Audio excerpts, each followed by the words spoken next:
Alive and alert on the north side of the dirt. It is your man D-Real coming at you with another Be Real with D-Real where edutainment explains it. It feels like it's been a couple of months since we did Batman Full Moon by Barnes and Subic. But we are in here now, and it is issue 4, and we are about to finish this story up. And as you can tell from the title, The Cure or the Kill. A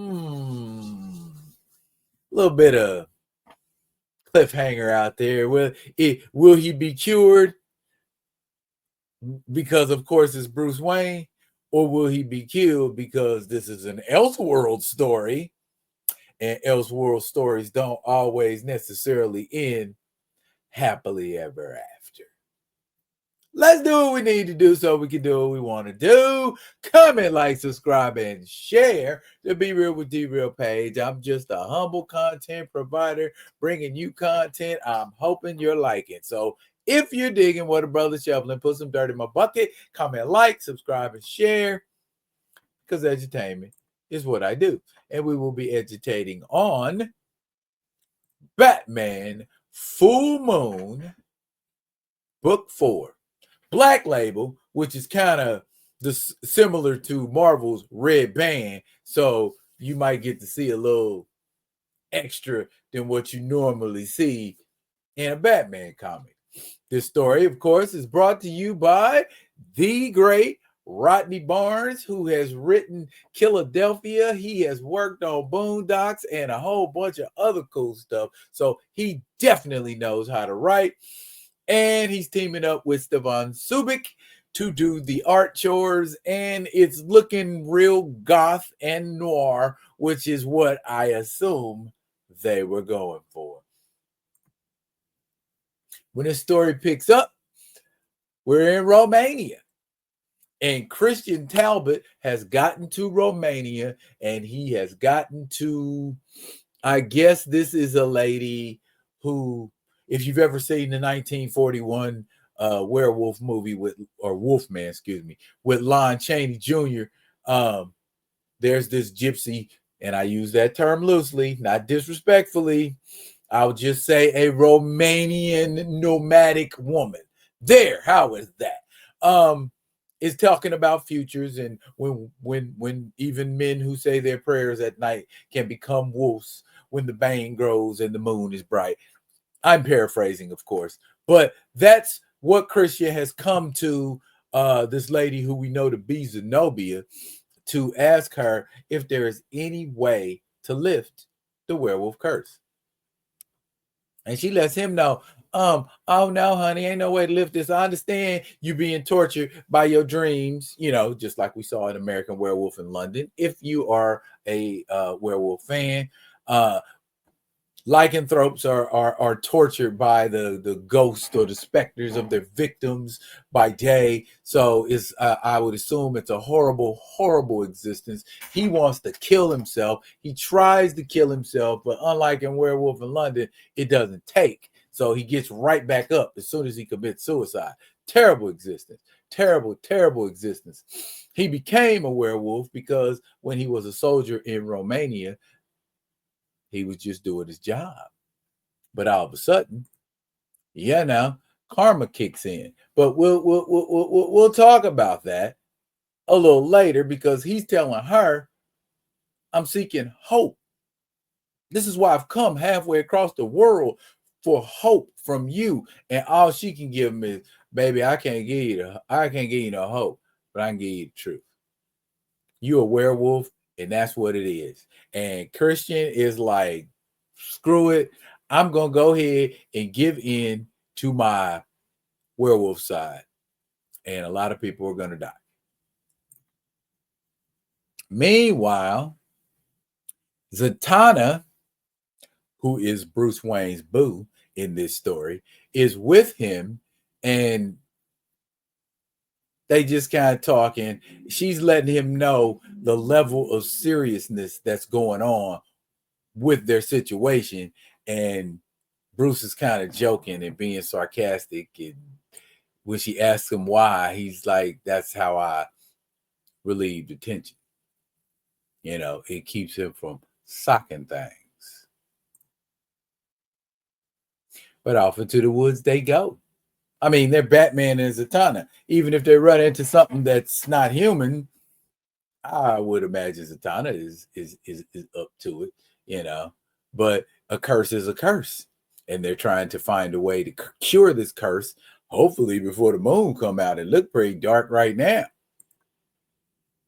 Meanwhile, back in Gotham at Wayne Pharmaceuticals, Constantine is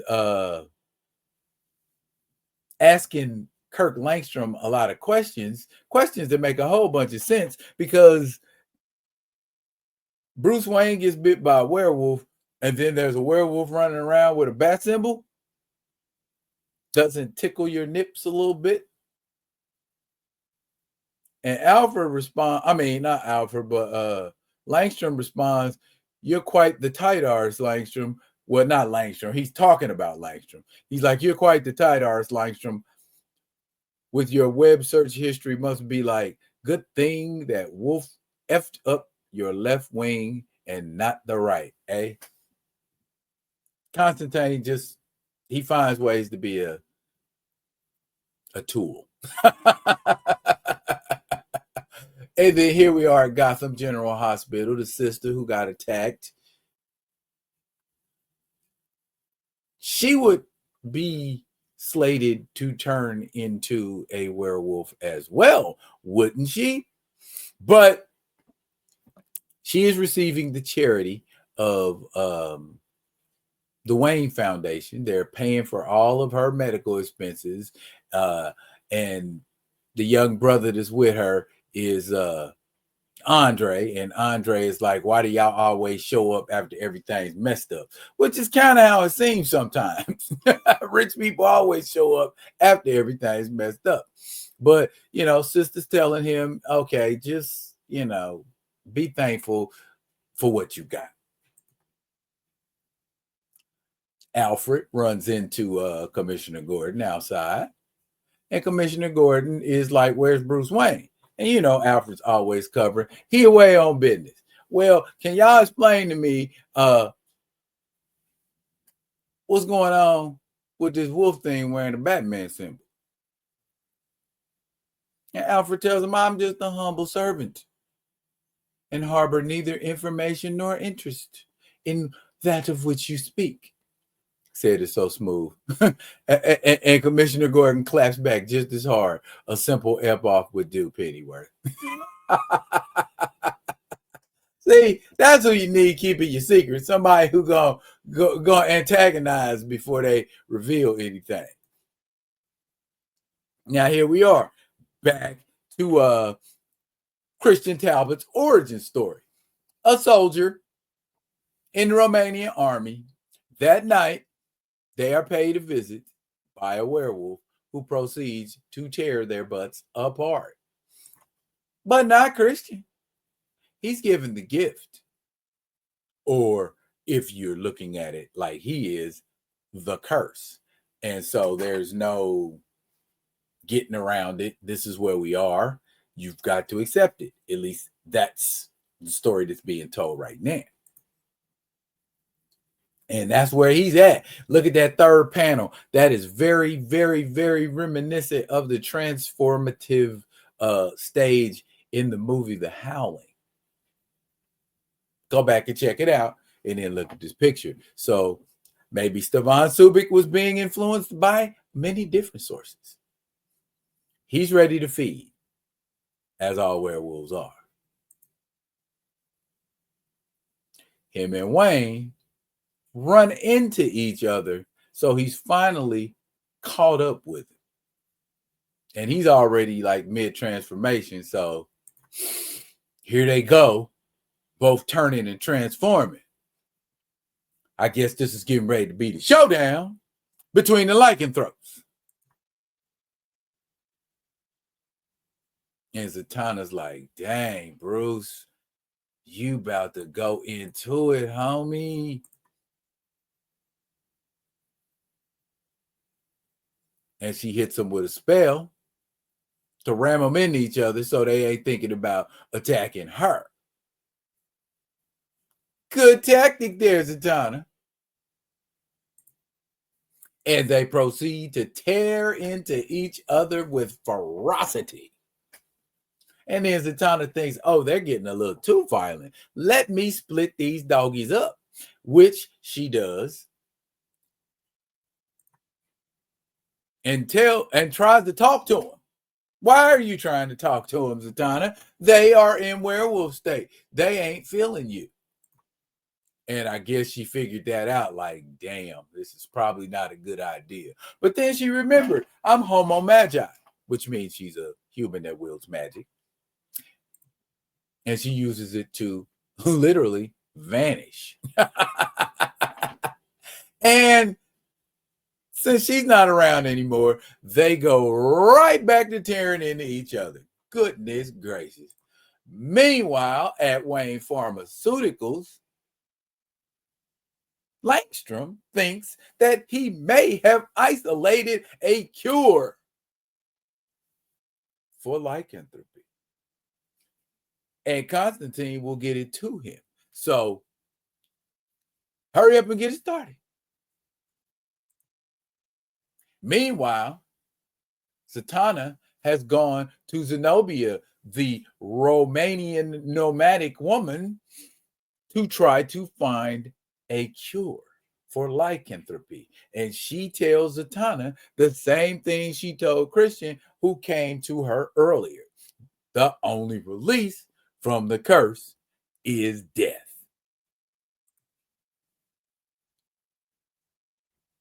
But then Zatanna lets her know it's two werewolves out there fighting. And I'm fond of one of them. And the one werewolf turned the other werewolf into a werewolf. So how do I deal with that? And basically, she lets her know you got to kill the one that turned the other, and that will release him from the curse. So now we got a cure on the way, and we got the only way to release is to kill the master werewolf, and that is the crux of what's getting ready to happen. Which one's gonna happen first? Meanwhile, Bruce is getting his ass kicked by Christian, and Christian is getting ready to end Bruce in a major way. And Bruce is like, I don't think I'm gonna win this fight. Very rarely we see Mr. Prep Time in a situation where it's like, oh, well, I guess this is just my ass, because it's magic, and perhaps Bruce ain't used to this venue. But lucky for him, he is bumping uglies with a lady who is familiar with magic. And it looks like she stuck Christian before he had a chance to stick Bruce.